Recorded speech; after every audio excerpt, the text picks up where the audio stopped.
Ishlab chiqarishda standartlar, ularning tushunchasi va ahamiyatiga to'xtaladigan bo'lsak, ishlab standartlar bu bir ishni har safar bir xil ko'rinishda, bir xil xavfsizlikda va bir xil samaradorlikda bajarish uchun belgilangan eng yaxshi amaldagi usul hisoblanadi. Standart bu qat'iy qoidalar ham bo'lmaydi, takomillashtirish to'xtatuvchi chegara ham hisoblanmaydi. Aynan bugungi kundagi mavjud eng yaxshi usulni vaqtinchalik muzlatib qo'yish va vaqtinchalik undan foydalanishni bildiradi. Hop, ishlab chiqarishda standartlar nima uchun kerak? Barqaror sifat, xavfsizlik, samaradorlik, o'lchash va kayzen uchun asos bo'lib xizmat qilishga kerak bo'ladi standartlar. Barqaror sifat, ishchilar o'zgarsa ham, smenlar o'zgarsa ham, hech qanday odamlarda o'zgarishi bo'lgan taqdirda ham hafta bo'yicha yoki bo'lmasam kun hisobda oladigan bo'lsak, sifatni o'zgarmasligi uchun, ya'ni barqaror sifatni ta'minlash uchun.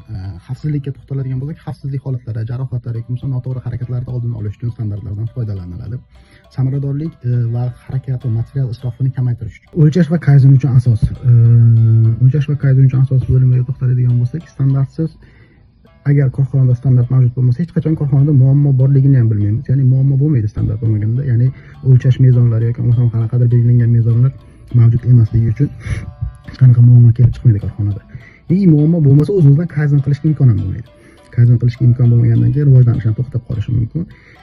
Standartni biz to'liq qabul qilishimiz mumkin, ya'ni kayzenni boshlang'ich chizig'i sifatida. Ya'ni standart bor joyda kayzen qilishga imkoniyat ham oshib boradi. Standartlar qanday bo'lishi kerak? Yaponiyadagi kayzen falsafasiga ko'ra, yaxshi standartlar quyidagi 6 talabga javob berishi kerak. Ya'ni o'sha 6 talab mavjud bo'lgan standart yaxshi standart deb qabul qilinadi yapon falsafasida. Birinchisi yozma.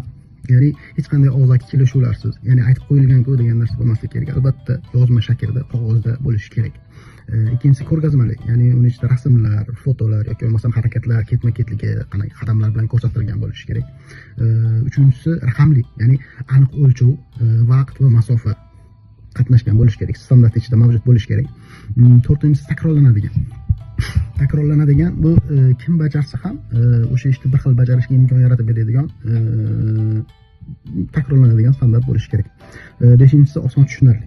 Kim o'qigan taqdirda ham bir daqiqada o'qib turib ma'no mazmunini, mohiyatini, nima uchun kerakligini darrov tushuna olishi kerak bo'lgan mazmunda yozilishi kerak.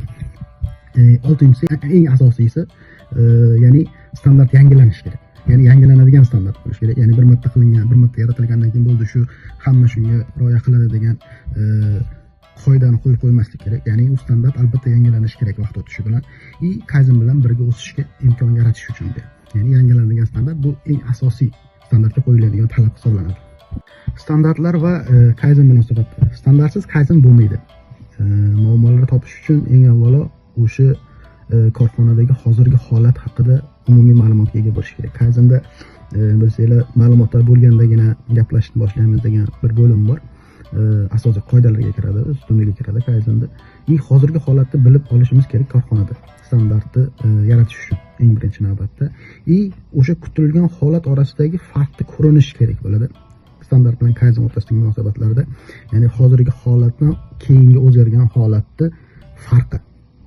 Buni yana qaytarilgan investment ham deb aytiladi ingliz. Kayzensiz standartlar eskiradi. Kayzensiz standartlar eskiradi. Bugungi eng yaxshi usul ertaga eng yaxshi bo'lmasligi tabiiy hol albatta. Chunki vaqt o'tishi bilan har qanday usul eskiradi va bu usulni yangilash kerak bo'ladi. Standartlarda ham xuddi shunaqa, kayzen bo'lmasa u standart eskiradi. Ya'ni uni yangilashga hojat kerak bo'ladi. Shuning uchun ham kayzen bilan standart hamohang, bir-biriga mutanosib ravishda ishlashadi. Standart haqiqatni yozadigan bo'lsa, kayzen haqiqatni yaxshilaydi. Ya'ni sizda bor mavjud holatni haqiqat deb oladigan bo'lsak, kayzen qo'llaganingizdan keyin u holat yanada yaxshilanib boradi. Kompaniya rivojlanishida ular bir-birisiz faoliyat ko'rsata olmaydilar. Ya'ni standart bo'lmagan joyda kayzen ham bo'lmaydi. Kayzen qilish uchun esa standart albatta talab etiladi. Ya'ni standart bo'lmasa, kayzen qilishga, ya'ni hozirgi holatni bilishga ham imkon yo'q hisoblanadi. Shuning uchun standart bo'lish kerak. Standart bor joydagina kayzen qilishga imkoniyat hosil bo'ladi, ya'ni kayzen qilishingiz mumkin bo'ladi. Sizni korxonangizda standart bormi? Siz kayzen qilyapsizmi? Standart bo'lsa, qanaqa standartlar bor? Ularni kommentlarda yozing albatta. Bu standartlarni qanday qilib takomillashtirish imkoniyatiga ega bo'lganligingiz va takomillashtirganingiz haqida ham fikrlaringiz bo'lsa, o'rtoqlashsangiz xursand bo'laman. Hammaga omad.